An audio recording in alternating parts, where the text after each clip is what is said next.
Hello students, welcome back to the next lecture of Signals and Systems. In today's lecture, we are going to discuss the properties of the Z transform. साथ ही साथ there was a query from few of the students regarding ROC, तो वो भी मैं इस lecture में clear करूंगा. Deliberately we didn't discuss ROC in detail in the previous lecture. जब हमने एक्सपोनेंशियल सिग्नल का लास्ट केस पढ़ा था, तो वहां पर बच्चों आपने देखा होगा एक केस ऐसा आया था जिसमें मेरा ROC कुछ इस तरह का था. I had two rings and एक आरओसी यहां पर था और एक आरओसी यहां पर था. फाइन, बट वहां पर मैंने इंटरसेक्शन की कोई बात नहीं की थी. रीजन बीइंग, तब तक मैंने लीनियरिटी प्रॉपर्टी डिस्कस नहीं की थी. ऑल्दो मैंने यूज लीनियरिटी की थी, बट मैंने डिस्कस नहीं की थी. यहां पर मैं वो डाउट भी क्लियर करूंगा. चलो सबसे पहले लीनियरिटी प्रॉपर्टी देखते हैं. This is common. x1 का Laplace z transform is x1z, x2n का z transform is x2z. This is the property for linearity. अब कंडीशन क्या पे है? Property is very similar to the property that we have discussed in Fourier transform और last year Laplace में भी discuss किया था, तो उसमें कोई चेंज नहीं. चेंज है बच्चों आरओसी में. आरओसी क्या होता है? ROC here is the intersection of ROC of Z1 and Z2. देखिए, लीनियरिटी प्रॉपर्टी में जब भी यूज करता हूं तो दोनों आरओसीज में कुछ ना कुछ इंटरसेक्शन होना चाहिए. अगर इंटरसेक्शन है तभी मैं बोलूंगा कि मेरा Z ट्रांसफॉर्म कन्वर्ज कर रहा है. Fine, this is a very important concept. My Z transform will converge only if I get a common ROC. In case I am unable to find a common region, a region which is common to both the Z transform, अगर नहीं मिल पा रहा है, in that case my Z transform will not exist. ठीक है ना? तो मुझे ध्यान रखना पड़ेगा. एक्सपोनेंशियल में हमने जो केस देखा था उसमें ये जो पर्टिकुलर केस था, यहां पर दोनों आरओसी इंटरसेक्ट ही नहीं कर रहे हैं. B is I guess less than A था, एक में Z is less than B, Z is greater than A. वो जो केस था हमारा लास्ट लेक्चर में, जस्ट रिविजिटेड, उस केस में मेरा Z ट्रांसफॉर्म कन्वर्ज ही नहीं हो रहा है. मैं आरओसी तो बना रहा हूं, प्लॉट कर रहा हूं, बट जब कभी भी मैं लीनियरिटी प्रॉपर्टी इस्तेमाल करता हूं तो मेरा कंबाइंड सिग्नल तो ये है ना, x ऑफ z. ठीक है ना? या अगर मैं इसको ऐसे लिखूं तो मेरा कंबाइंड सिग्नल है x ऑफ n. तो x ऑफ n का x ऑफ z तभी एग्जिस्ट करेगा जब मुझे एक कन्वर्जेंट सीरीज मिलेगी या मेरा z ट्रांसफॉर्म कन्वर्ज करेगा. अगर मेरा z ट्रांसफॉर्म कन्वर्ज नहीं कर रहा है, इन दैट केस मैं ये बोलूंगा कि माई Z transform does not exist. Clear है? चलो, आई होप आपका डाउट रिजॉल्व हो गया होगा पारुल. चलो सेकेंड है, this was the linearity property. उसके बाद शिफ्टिंग प्रॉपर्टी देखते हैं. शिफ्टिंग प्रॉपर्टी क्या कहती है? शिफ्टिंग प्रॉपर्टी कहती है कि x of n minus k, इसका Z ट्रांसफॉर्म होगा Z to the power minus k into x of Z. Simple है, बिल्कुल वही प्रॉपर्टी है जो मैं ऑलरेडी पढ़ चुका हूं. ऐसे ही यहां पर अगर मैं प्लस लगा दूं तो मुझे यहां पर भी प्लस लगाना पड़ेगा. तो that is not a big deal at all. Fine. तीसरी मेरी प्रॉपर्टी है स्केलिंग प्रॉपर्टी. स्केलिंग प्रॉपर्टी, अच्छा, यहां पर जरा आरओसी ध्यान रखेंगे. आरओसी विल बी अनचेंज्ड, मतलब जो मेरा पुराना आरओसी था वही मेरा नया आरओसी भी होगा. लेकिन कंडीशन है. कंडीशन क्या है? अगर k ग्रेटर देन 0 है तो मेरा Z इज इक्वल टू 0 पे ये कंडीशन फॉलो नहीं होगी. क्योंकि भाई इसको Z की पावर माइनस k को मैं Z की पावर माइनस 1 इंटू k भी लिख सकता हूं. ये 1 अपॉन Z इंटू k भी होगा. तो Z can not be equal to 0. ये ध्यान रखेंगे. This is very important. ठीक है ना? तो मुझे Z इज इक्वल टू 0 और Z is equal to infinity, इसको छोड़ के बाकी जगह I am damn sure that the ROC will remain unchanged. देखिए, Z ट्रांसफॉर्म के सबसे बड़ा प्रॉब्लम यही है. Answer is not important, ROC is more important. ठीक है ना? आरओसी बदलते ही मेरा वैल्यू ही चेंज हो जाता है. Next is a to the power n xn.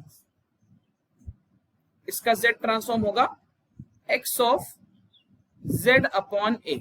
Right? इसका Z ट्रांसफॉर्म हो जाएगा बच्चों x of Z upon a. मतलब आप ऐसे कह सकते हो कि mod Z will lie between AR1 and AR2 if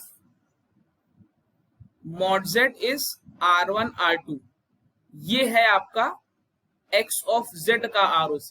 अगर x ऑफ z का ROC है mod z lies between R1 and R2 तो a to the power n xn यानी कि x of z by a इसका ROC आपको simply a दोनों तरफ मल्टीप्लाई कर देना है। ध्यान रखेंगे बच्चों। दूसरा चौथी प्रॉपर्टी जो आज के लेक्चर में हम डिस्कस कर रहे हैं that is time reversal property.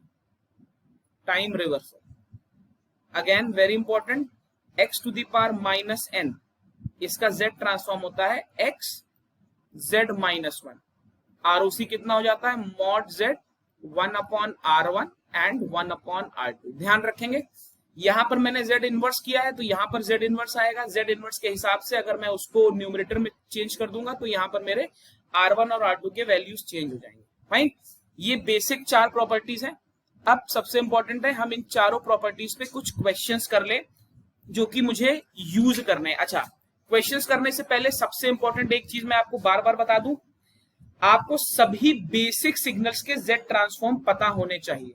ठीक है, सभी बेसिक सिग्नल्स के। आपके ऑब्जेक्टिव एमसीक्यू एग्जाम्स में ये अब चैप्टर बहुत वेटेज रख रहा है। चलो स्टार्ट करते हैं। xn is equal to n plus 1 un। This is my signal and I have to find the z transform.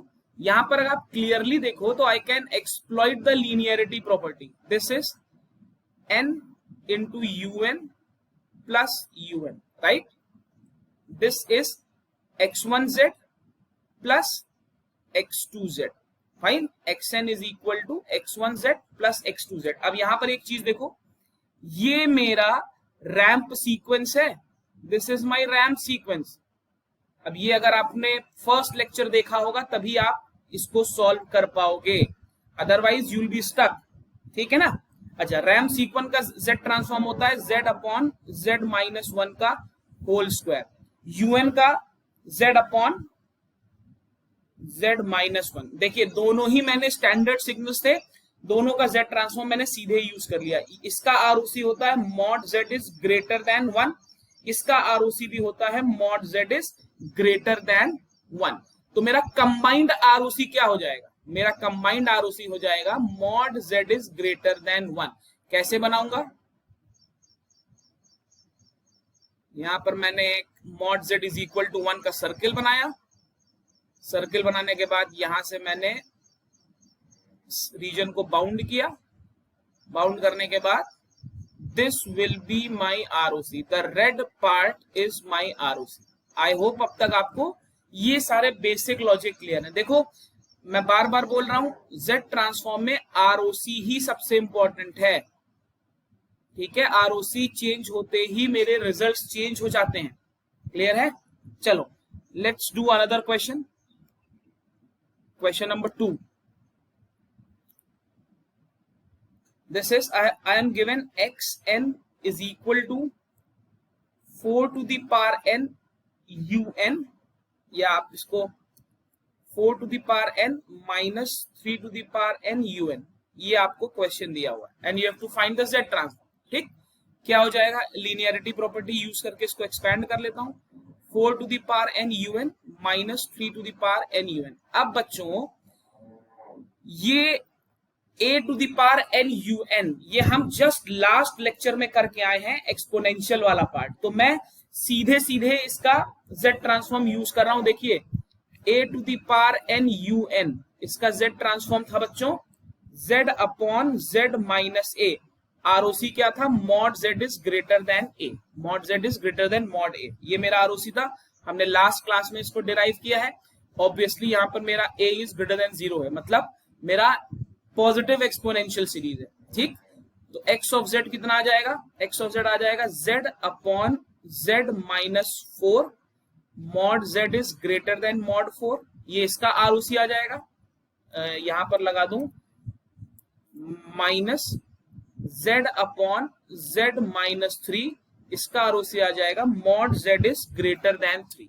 But now the question is मैं अपने xz का ROC क्या लिखूं? तो देखो दोनों के अलग अलग ROC अगर देखूं, मैं एक ही ग्राफ पे दोनों ROC बनाना चाहूं तो देखिए ध्यान से देखिएगा, ये वही पार्ट हो गया आपका। मॉड z इज 3, पहले एक सर्किल बना लें। 3 यूनिट का मैंने एक सर्किल बना लिया, उसके बाद मैं एक सर्किल और बनाऊंगा 4 यूनिट का, एक सर्किल मैंने और बनाया 4 यूनिट का, ये मेरा 4 यूनिट का सर्किल है, ठीक है ना। अब लॉजिक देखिए क्या है, क्वेश्चन कह रहा है एक आरओसी मेरा z ग्रेटर देन 3 है, मतलब अगर मैं अलग अलग प्लॉट करूं, ये ध्यान से देखेंगे सब लोग, ये 3 के बाहर का रीजन है, एक केस में 3 के बाहर का रीजन है, दूसरे केस में बच्चों 4 के बाहर का रीजन है। लेकिन इस पूरे सिग्नल का ये xz तभी कन्वर्ज करेगा, इसका z ट्रांसफॉर्म तभी एग्जिस्ट करेगा जब मुझे कोई कॉमन रीजन मिले। यहीं पर सारा इंपॉर्टेंट कॉन्सेप्ट है। अगर मैं mod z is greater than 3 कर रहा हूं, मान लीजिए मैंने आपसे कहा mod z is greater than 3, तो mod z is greater than 3 में वो रीजन नहीं आ पाएगा जो mod z is greater then 4 में है। भाई mod z is greater than 3 में अगर आप ध्यान से देखो तो ये रीजन आएगा, ये वाला रीजन, ये पूरा region mod z is greater than 3 में ये पूरा रीजन आएगा, ठीक। अब अगर मैं आपसे कहूं mod z is greater then 4, ये बनाइए, तो मॉड z इज थोड़ा सा mod z is greater then 4 में देखिए ये रीजन आ रहा है, ये पिंक वाला, और ग्रेटर देन 3 में कौन सा रीजन आ रहा था, ये पूरा आ रहा था, इसके ऊपर का सब कुछ आ रहा था। तो अब अगर आपसे पूछा जाए कि दोनों का इंटरसेक्शन बताइए, तो ऑब्वियसली इंटरसेक्शन क्या होगा, mod z is greater then 4। तो इस पर्टिकुलर सिग्नल के लिए मेरा ROC होगा बच्चों mod z is greater then 4। ध्यान रखेंगे, mod z is greater than 3 will not be the ROC, the ROC of xz will be mod z is greater then 4। I hope आपको logic समझ में आ रहा है, राइट। चलो, जैसा कि वी हैव ऑलरेडी डिसाइडेड कि हम खूब सारे क्वेश्चंस ही करेंगे, आपको अब की बार MCQ ही देना है, तो उस लिहाज से आपको क्वेश्चंस की ही प्रैक्टिस करनी है। कोई आपसे थ्योरम प्रूव करने के लिए नहीं बोलेगा, there is no point wasting time in proving theorems and deriving the properties, वो हम बाद में भी कर लेंगे, the time left is very less. चलो भाई, ये मेरा थर्ड क्वेश्चन है, ठीक है ना, और मेरे को निकालना है इसका z ट्रांसफॉर्म। तो देखो अब इस अप्रोच क्या होनी चाहिए, सबसे पहले मुझे यहां पर दिख जाना चाहिए कि ये एंटी कॉजल सिग्नल है, राइट, ये एंटी कॉजल सिग्नल है। ये वही क्वेश्चन है जो हम अभी करके आए हैं, बस लीनियरिटी से करने की कोशिश कर रहे हैं। तो xn को मैं कॉजल प्लस एंटी कॉजल लिख सकता हूं, 1/3n, this will B un, plus 1/2 minus n, this will B u minus n minus 1। अब देखो ये क्वेश्चन में नहीं दिया था, बट मैंने अपने लॉजिक से इसको एंटी कॉजल देखा और नेसेसरी वैल्यू रख दी, ठीक है ना। अब बाकी वैल्यूज में कोई चेंज नहीं आना है, थोड़ा सा मॉडिफिकेशन करते हैं बच्चों इस क्वेश्चन में, इसको 1/3 to the power n un कर दें, ठीक है ना। बहुत ध्यान से देखिएगा क्या कर रहा हूं, 1/2 to the power -1 into n into u minus n minus 1 लिख सकता हूं। अब 1/2 टू द पावर -1 करने से फायदा क्या हुआ, ये मेरा फंक्शन बन गया 1/3 to the power n un plus 2 to the power n u minus n minus 1। Fine, अब दोनों ही सिग्नल्स का z ट्रांसफॉर्म मेरे को पता है, दोनों ही सिग्नल्स का z ट्रांसफॉर्म मुझे पता है। अंतर क्या था, वहां पर मैंने अगर मैं यहां माइनस लगा दूं तो मुझे यहां पे भी माइनस लगाना पड़ेगा, कोई प्रॉब्लम नहीं है भाई, दोनों जगह माइनस लगा सकते हैं, कोई प्रॉब्लम नहीं है, जानते हो आप, पढ़ चुके हो। इसका z ट्रांसफॉर्म कितना आएगा, z upon z minus 2। ROC क्या होगा, mod z is less then mod 2। पहले वाले का z ट्रांसफॉर्म कितना आएगा, z upon z minus 1/3, mod z is greater than mod 1/3। दोनों का इंटरसेक्शन मुझे निकाल लेना है, ठीक। अच्छा, ये तो बहुत सिंपल है, 1/3 से आपका z बड़ा है और z 2 से छोटा है, तो ये मेरा सिंपल ROC मुझे क्लियरली मिल गया, इसमें कोई प्रॉब्लम नहीं है। वही रिंग वाला कॉन्सेप्ट आएगा, ऐसा कुछ आएगा, ये 1/3 वाला सर्किल है और ये मेरा 2 वाला सर्किल है, तो दोनों के बीच का, राइट। चलो अब नेक्स्ट क्वेश्चन करते हैं। चलिए, the next question, the question number 4 is based on the shifting property, ठीक है ना। मान लीजिए xn is del n minus k। आपको सीधे सीधे इसका z ट्रांसफॉर्म निकालना हो तो आपको मालूम है डेल n, इसका z ट्रांसफॉर्म होता है 1, तो सीधे सीधे मेरे को टाइम शिफ्टिंग प्रॉपर्टी लगा देनी है, तो डेल n माइनस के, इसका z ट्रांसफॉर्म कितना हो जाएगा, z to the power minus k into del n, sorry into 1, fine. सीधे सीधे इसका z ट्रांसफॉर्म यही हो जाएगा, आरओसी पर कोई फर्क नहीं पड़ेगा, ठीक है ना। चलो यही अगर मुझसे कह दिया जाए डेल n प्लस 2, इसका निकालिए, तो अभी तक अब आप समझ गए होगे, सीधे सीधे z की पावर माइनस के था, तो यहाँ पर z की पावर 2 कर दीजिए इंटू 1, राइट, कोई प्रॉब्लम नहीं है। चलो अच्छा, कभी कभी शिफ्टिंग प्रॉपर्टी में आपको ओरिजिन शिफ्ट करके भी क्वेश्चन दे देता है, तो उससे भी कंफ्यूज नहीं होना है। जैसे एक क्वेश्चन करते हैं हम, देखिए हर टाइप का क्वेश्चन आपको करा दूंगा, कोई प्रॉब्लम नहीं आएगी एग्जाम में। फॉर एग्जाम्पल एक्सएन आपको दिया हुआ है, से 1 2 3 4 5, 1 2 3 1 2 3 4 5 6, this is the value of xn, और आपको ओरिजिन यहाँ पे दी होगा, ठीक है ना।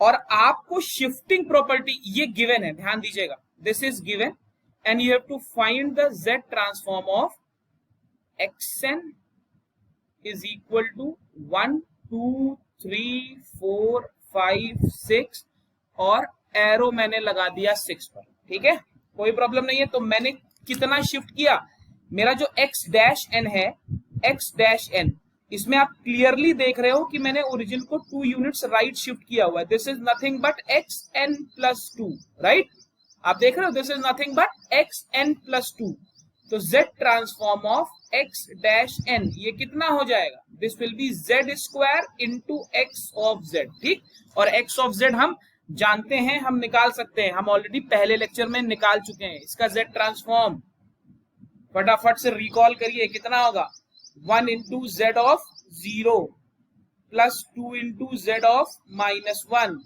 Plus 3 into z of minus 2 up to 0 1 2 3 4 5 plus 6 into z of minus 5, ये होगा इसका x ऑफ z, ठीक है, ये हम कर चुके हैं। I hope all of you remember this was an the very first lecture. चलो अब एक और प्रॉपर्टी, एक और क्वेश्चन करते हैं, बहुत ही बढ़िया क्वेश्चन है और आपकी ये शिफ्टिंग प्रॉपर्टी को ही कैटर करता है। चलो ध्यान से देखेंगे ये क्वेश्चन। मान लीजिए आपको दिया हुआ है y of n is equal to k running from minus n to n x of k, आपको ये एक एक्सप्रेशन दिया हुआ है और यू हैव टू एक्सप्रेस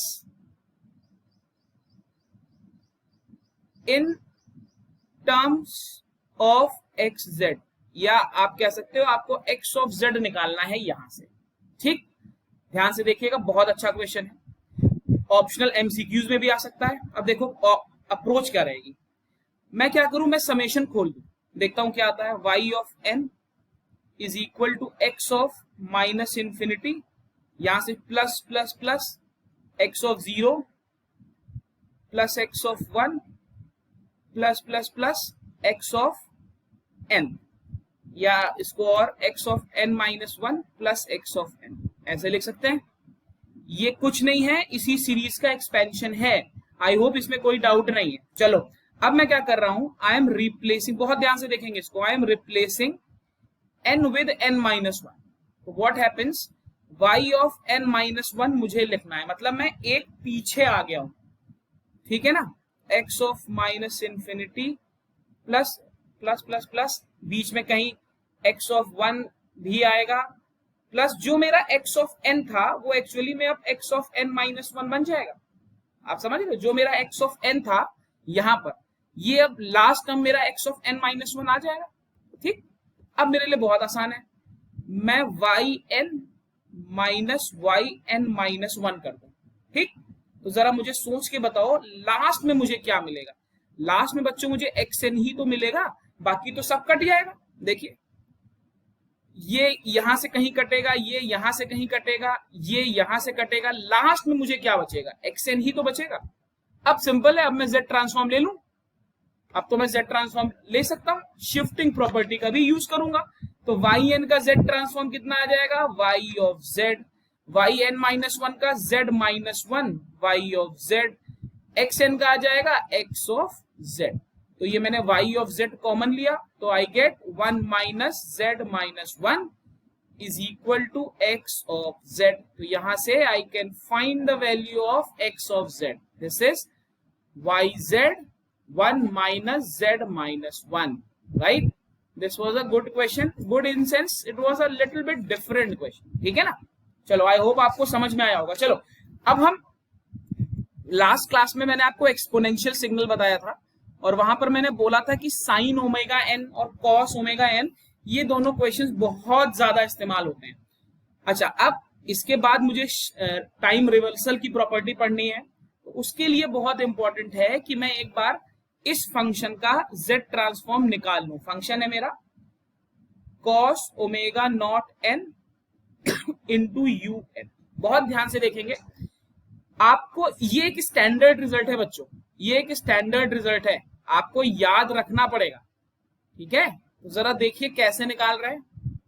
देखो कॉस थीटा क्या होता है, ई की पावर जे थीटा प्लस ई की power minus J theta by 2, यही होता है, इसमें तो किसी को कोई डाउट नहीं है।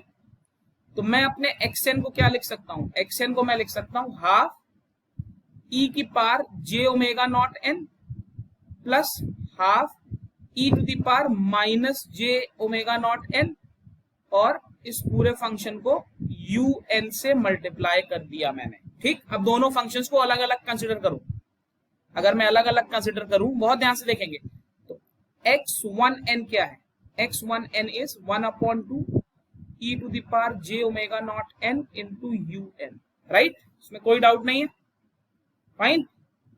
या अगर आप चाहो तो 1/2 भी अभी हटा सकते हो, बाद में ऐड कर लेना, बल्कि हटा ही दो, 1/2 भी हटा दो, बाद में ऐड कर लेंगे, क्योंकि 1/2 कॉमन है, 1/2 कॉमन है, मतलब इसको यहां से भी हटा सकता हूं, यहां से भी हटा सकता हूं और यहां पर लिख सकता हूं, ठीक है ना। तो मेरा क्वेश्चन थोड़ा और कॉम्प्लेक्सिटी लेवल थोड़ा सा आसान हो जाएगा, कैलकुलेशन लेवल बेसिकली आसान होगा। चलो अब मुझे z ट्रांसफॉर्म का बेसिक फॉर्मूला मालूम, ये एक्सपोनेंशियल z ट्रांसफॉर्म ही है भाई, this is exponential z transform, और ये एक्सपोनेंशियल z ट्रांसफॉर्म मुझे मालूम है कितना होता है, z upon z minus A, भाई a to the power n u n, ये मुझे मालूम है।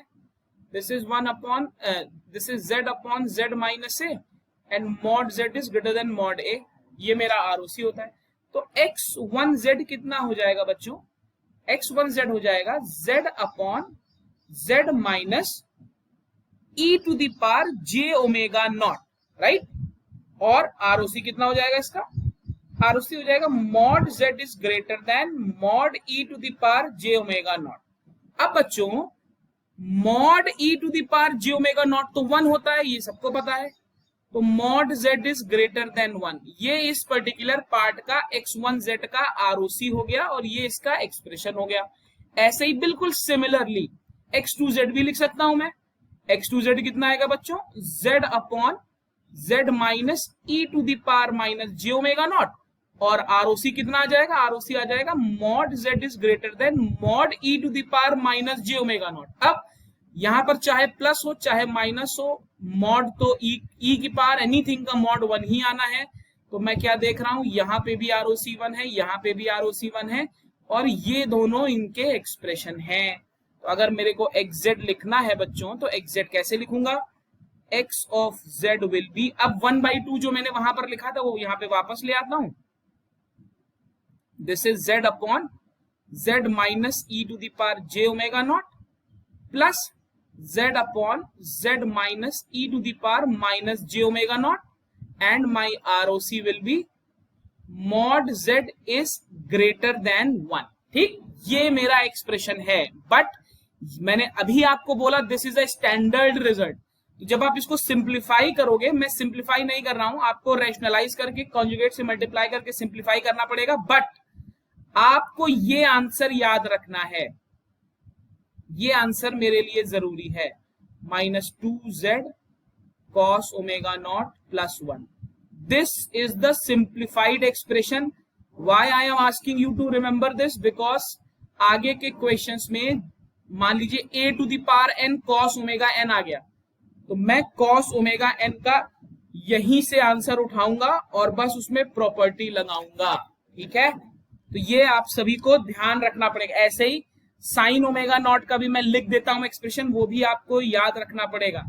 X of Z of sine omega naught N U N, ये आ जाएगा। ये स्टैंडर्ड रिजल्ट्स हैं बच्चों, तो ये आपको याद रखेंगे तो आपके लिए क्वेश्चंस आसान हो जाएंगे। ऑब्जेक्टिव्स हमें करने हैं तो कुछ चीजें हमें मेमोराइज करनी ही पड़ेंगी। Z square minus 2z cos omega naught plus 1, ROC कितना हो गया बच्चों, mod z is greater than 1। तो ये भी एक इंपॉर्टेंट रिजल्ट है, right. This is also a very very important result that we have to remember.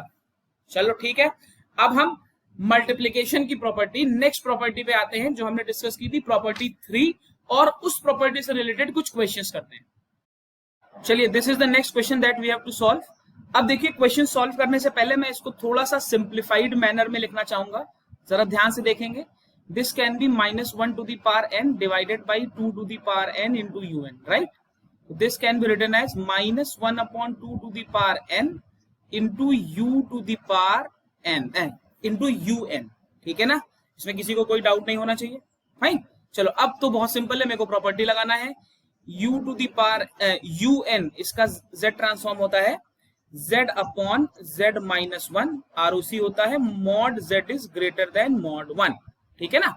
अब -1/2 टू द पावर n, तो मैं क्या कर रहा हूं, an देखिए प्रॉपर्टी नंबर 3, an जब मैं कर रहा हूं तो मैं, या आप ऐसे समझो an जब मैं कर रहा हूं तो x z बाई a से रिप्लेस करूंगा, ठीक है ना। तो un, यहाँ पे मुझे क्या करना पड़ेगा बच्चों, यहाँ पर मुझे z को z बाई a से रिप्लेस करना पड़ेगा। This is the only thing that we have to do. And what is a here is -1/2, तो z divided by -1/2, z divided by -1/2 -1, और यहां पर क्या होता है, mod z upon a is greater than 1। तो a कितना है बच्चों, -1/2, या इसको लिख सकते हैं mod z is greater than mod a, ठीक। अब इसको सॉल्व करते हैं, इस पर्टिकुलर एक्सप्रेशन को सॉल्व करेंगे तो कितना आएगा, -2z divided by -2z minus 1, या 2z अपॉन 2z प्लस 1, और उसी कितना हो जाएगा, mod z is greater than mod -1/2, mod -1/2 open होके आएगा तो mod z is greater then 1/2, ठीक। ये मेरा आरओसी हो जाएगा। बार बार मैं एक ही चीज रिपीट कर रहा हूं, आरओसी पर ही मुझे सबसे ज्यादा ध्यान देना है, ठीक है। चलो भाई, नेक्स्ट क्वेश्चन करते हैं। जितने भी यूनिवर्सिटी के पूछे गए क्वेश्चंस हैं, जो भी प्रॉपर्टी में डिस्कस कर रहा हूं, उस प्रॉपर्टी से रिलेटेड यूनिवर्सिटी में जो भी पूछे हुए क्वेश्चंस हैं, मैं सभी डिस्कस कर रहा हूं। xn is equal to 1/2 to the power n, this is un minus un minus 10। अब देखो, इसमें शिफ्टिंग भी यूज हो रही है और स्केलिंग भी यूज हो रही है, ठीक है ना, दोनों प्रॉपर्टीज यूज हो रही हैं। ध्यान से देखेंगे, x1n को लिख सकता हूं 1/2 to the power n into un, ठीक। x1z भी मुझे मालूम है, मैं क्लियरली लिख सकता हूं x1z की वैल्यू कितनी आएगी बच्चों, z को z बाई a से, अच्छा इसको दोनों तरीके से कर सकते हैं, आप कैसे भी करोगे एक ही चीज आएगी। देखिए, a to the power n xn, इसका z ट्रांसफॉर्म आपका आता है z upon z minus a, यही आता है, ठीक है ना। अच्छा, अगर इसको मैं un कर दूं तो un कितना आता है, z अपॉन z माइनस 1, इतना ही आता है। अब यहां पर अगर मैं z की जगह z बाई a कर दूं तो z upon a divided by z upon a minus 1, तो ये आपका कितना आएगा, z upon z minus a ही आ जाएगा। दोनों एक्सप्रेशन देखिए एक ही हैं, तो चाहे मैं स्केलिंग से करूं चाहे मैं एक्सपोनेंशियल से करूं, मेरे आंसर पे बच्चों कोई फर्क नहीं आने वाला है, ठीक है। क्लियर है ये बात, बिल्कुल क्रिस्टल क्लियर होनी चाहिए। ये कितना आएगा, z upon 2, in fact z upon 1/2 divided by z upon 1/2 minus 1, mod z is greater then 1/2। इसको सॉल्व करोगे तो आएगा 2z divided by 2z minus 1, ये आपका आ गया x1z। आरओसी क्या है, mod z is greater then 1/2, ठीक। अगर इसको an un इससे करते z upon z minus a लिखते, तो z अपॉन z माइनस 1/2। इसको भी जब आप सॉल्व करते हैं तो 2z अपॉन 2z माइनस 1 यही आता। ठीक, मैं आपको सभी प्रॉपर्टी अप्लाई करना बता रहा हूं। एग्जाम में आपको जो पहले स्ट्राइक करे आप उससे कर सकते हो, नो वरीज अबाउट इट, जिसपे आपको समझ में आए। चलो अब x2n थोड़ा सा अच्छा है, यहां पर x2n निकालने में ही सारा खेल है। बहुत ध्यान से देखेंगे x2n को मैं कैसे लिख सकता हूं। x2n को मैं लिख रहा हूं 1/2 to the power n into u of n minus 10। ठीक, अब यहां पर देखो आपका शिफ्टिंग भी हो रहा है n डोमेन में और फिर स्केलिंग भी हो रहा है। तो अगर मैं un माइनस 10 इसका z ट्रांसफॉर्म निकालूं तो ये कितना आएगा, ये आएगा z to the power minus 10 into z transform of un। z transform of un होता है z minus 10 into z upon z minus 1, right, इतना ही आएगा, इसमें कोई डाउट नहीं होना चाहिए। जब z to the power minus 10 z to the power 1 से मिलेगा तो this will give you z minus 9 upon z minus 1, this will be your z transform, right. कोई डाउट नहीं है इसमें किसी को, आई होप। चलो आगे देखते हैं और क्या कर सकते हैं। अब यहां पर देखो मुझे निकालना है 1/2 to the power n un minus 10।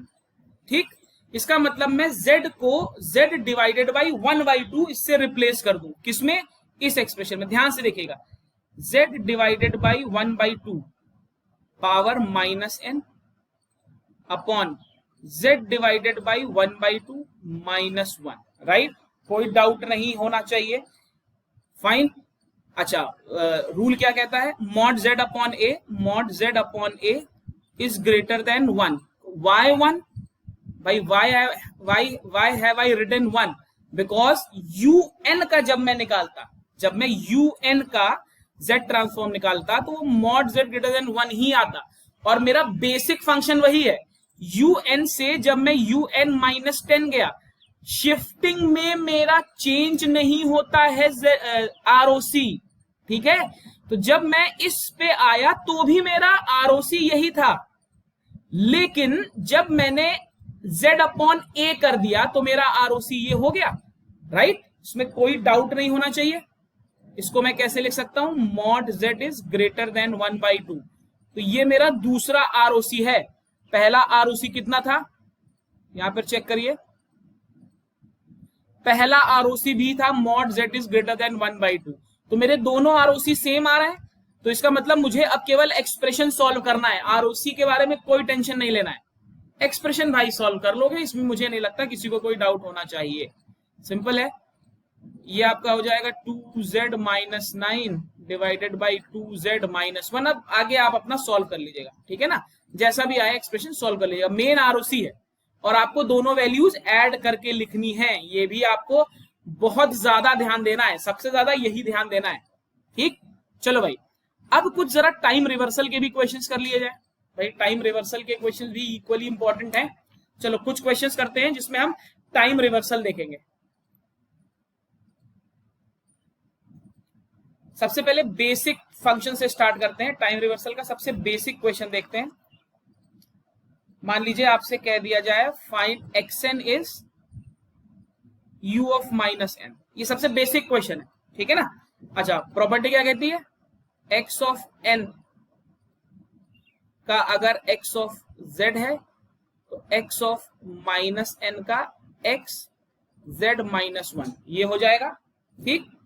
तो कोई डाउट नहीं है, किसी को भी डाउट नहीं होना चाहिए, और ROC रेसिप्रोकल हो जाता है, ठीक है ना। तो अगर इसका mod z is greater than 1 है तो इसका mod z is less then 1 हो जाएगा। ये केवल समझा रहा हूं आपको, ये केस टू केस वेरी करेगा, ठीक है। चलो भाई, तो un का अगर z ट्रांसफॉर्म लिखूं तो आएगा z अपॉन z माइनस 1। अब मुझे क्या करना है, u माइनस n का लिखना है, तो z की जगह बच्चों 1 अपॉन z कर दें, 1 अपॉन z माइनस 1। प्रॉपर्टी देखिए, z की पावर माइनस 1 से रिप्लेस करते हैं, तो इसको सॉल्व करोगे तो 1 अपॉन 1 माइनस z आ जाएगा, और z ट्रांसफॉर्म आ जाएगा, ROC आ जाएगा mod z is less then 1, ठीक है। सबसे बेसिक क्वेश्चन था। चलो एक और करते हैं, इसी में थोड़ा सा कॉम्प्लेक्सिटी लेवल बढ़ाते हैं। मान लीजिए आपको दिया हुआ है x of n is equal to 1/2 to the power n into u of minus n। ये आपको क्वेश्चन में दिया हुआ है, ठीक है ना, सिंपल है। u ऑफ माइनस n हम अभी निकाल चुके हैं, u ऑफ माइनस n, इसका z ट्रांसफॉर्म मैंने निकाला है 1/1 minus z।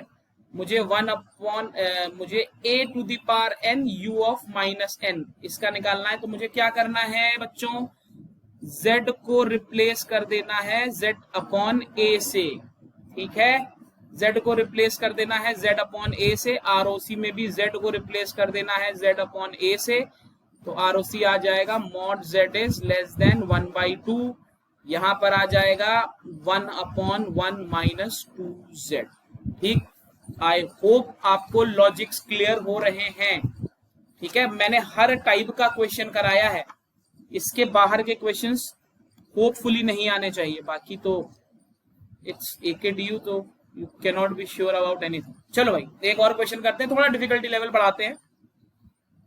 x of n is an sign पाई n/2 इंटू un। ये क्वेश्चन कई बार पूछा जा चुका है सेमेस्टर में, टेंशन की जरूरत नहीं है। ये आपका साइन ओमेगा नॉट n का फॉर्म है, जहां पर ओमेगा नॉट की वैल्यू π/2 है, ठीक।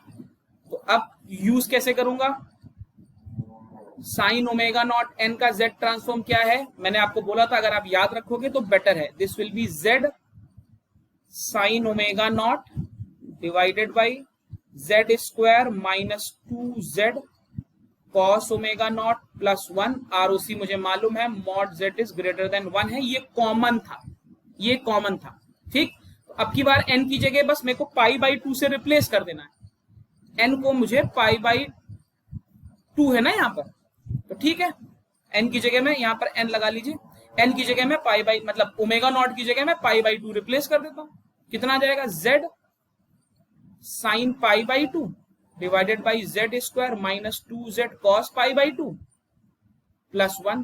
तो ये सॉल्व करने पे कितना आ जाएगा, z upon z square plus 1, right. अब साथ में क्या है, a to the power n है, तो सिंपल है, मुझे कुछ नहीं करना है, a to the power n साइन पाई n/2 इंटू un।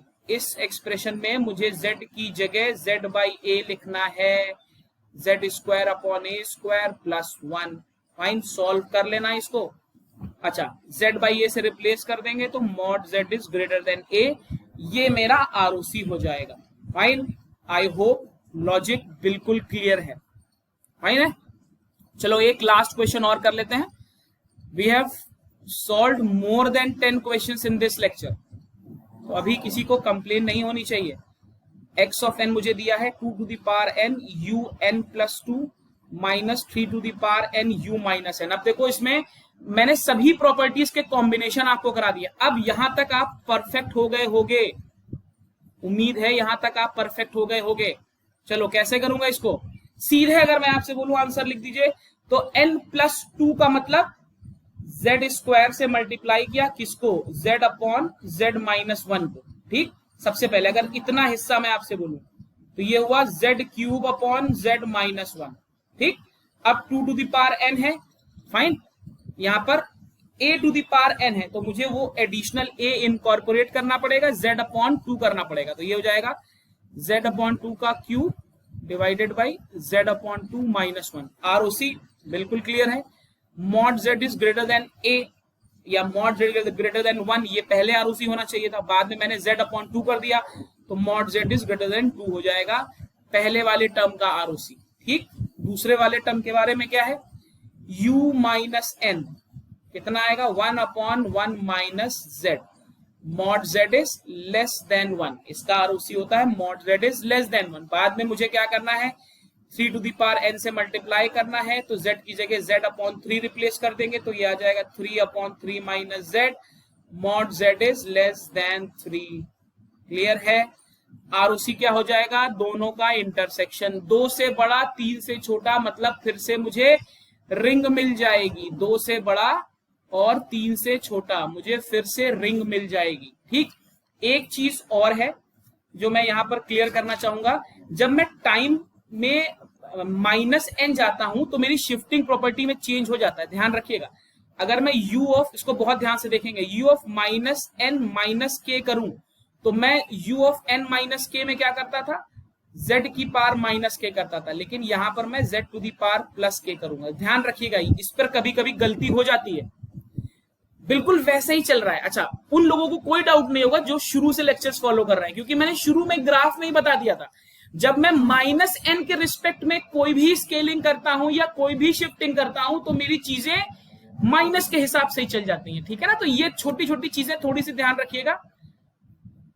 बाकी तो मुझे लगता है कि सभी क्वेश्चंस हमने ऑलमोस्ट कर लिए, राइट। चलो चलो एक क्वेश्चन कर लेते हैं शिफ्टिंग पर भी, कोई रह ना जाए क्वेश्चन। चलो एक क्वेश्चन करते हैं। चलिए ये लास्ट क्वेश्चन है, ये 3 क्वेश्चन आपके असाइनमेंट है, इसको सॉल्व करके मुझे वही ग्रुप पर आप व्हाट्सएप कर सकते हो या पर्सनली भी कर सकते हो। ध्यान रखना आरओसी पर ध्यान रखेंगे सभी लोग, सारा इंपॉर्टेंट चीज आरओसी पर ही है, वही मेन है, ठीक है ना। चलो सिंपल है, 2 मिनट का क्वेश्चन है। u ऑफ माइनस एन, इसका z ट्रांसफॉर्म होगा z upon z minus 1, sorry u of n का z ट्रांसफॉर्म होगा z अपॉन z माइनस 1, ठीक। u ऑफ माइनस n का z ट्रांसफॉर्म होगा 1 अपॉन 1 माइनस z, आरओसी होगा mod z is greater than mod z is less then 1, इसका ROC होगा mod z is greater than 1, ठीक। अब मुझे शिफ्टिंग लगानी है u of minus n minus 1, तो बस यहां पर ध्यान रखेंगे, जब मैं नेगेटिव के साथ शिफ्टिंग करता हूं तो ऑपोजिट चलता है। यहां पर हो जाएगा z to the power 1 into 1 upon 1 minus z। यही अगर आपका u n माइनस 1 होता, ठीक, तो मैं यहां पर z माइनस 1 लगाकर उसको आगे प्रोसीड करता। बस इतना ही ध्यान हमें रखना है, बाकी सब एज इट इज है, ठीक। a to the power n है तो सिंपल है, z अपॉन 1 माइनस z में हमें z को z बाई a से रिप्लेस करना है, ठीक। और आरओसी का भी आपको आइडिया है कि आपका आरओसी हो जाएगा, अच्छा ये मेरा मेन फंक्शन चल रहा है तो मेरा आरओसी हो जाएगा mod z is less than a, ठीक। इसके अलावा इसमें कोई भी चेंज नहीं होगा, क्लियर। चलिए बाकी 3 क्वेश्चन जो मैंने लिखे हैं इसको सॉल्व करिएगा। जितने भी टाइप के क्वेश्चंस यूनिवर्सिटी में पूछे गए हैं रिलेटेड टू दीज 4 प्रॉपर्टीज, वो मैंने सभी आपको इस लेक्चर में सॉल्व करा दिए हैं, ठीक है ना। इससे ज्यादा की जरूरत नहीं पड़ेगी होपफुली, फाइन। चलो नेक्स्ट लेक्चर में हम आगे की प्रॉपर्टीज करेंगे और उसके नेक्स्ट लेक्चर में इनवर्स जेड ट्रांसफॉर्म। चलो till then stay safe, stay healthy, and yes, if you have found the content of the lecture worthy enough, do like it, share it and subscribe the channel. Thank you.